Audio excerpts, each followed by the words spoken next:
not to be caught in the thought vibrations of yourself and others. It is important to be in high spirits no matter what right reason you have, and how good you are, and how bad your opponent is, and no matter what undesirable circumstance you are in.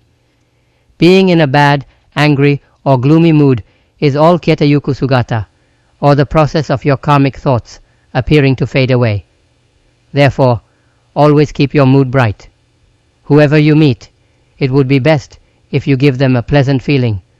What a cheerful and pleasant person you are. It is not a matter of how you look. There are people who are not good looking but very cheerful. Other people are good looking but make you feel gloomy when you meet them. Such people are not really high spirits. To be a high spirit, you need to be in high spirits all the time. Some people are good on the outside and bad on the inside. Such people are half high spirits. Laughs. Other people are good on the inside and bad on the outside. Either of them is no good. If you are not good both inside and outside, you are not a true high spirit. This means that you need to have an open mind, free from all attachments. Being free from all attachments in any situation means a greatest personality.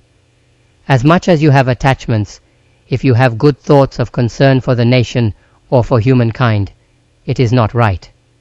There are people who are thinking about the well-being of humankind, saying that humanity is this or that, yet they always have a gloomy face.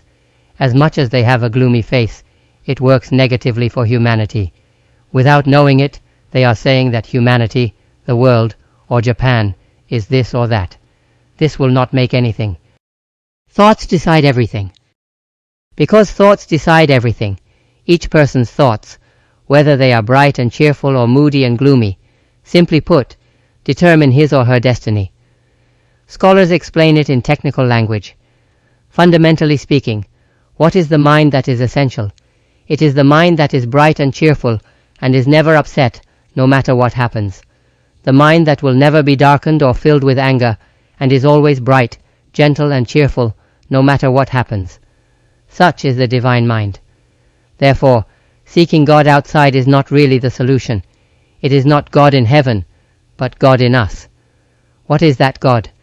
It is bright, gentle, and full of compassion.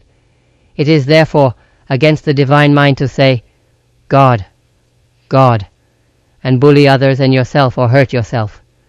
Harming yourself and others is a violation of the divine will, so we must be cheerful and in high spirit. How do we do that? We just have to get rid of our bad moods. However, everyone is catching on to their grumpiness, saying, I'm somewhat embarrassed. As it is a disturbance of karma, you have to take it somewhere.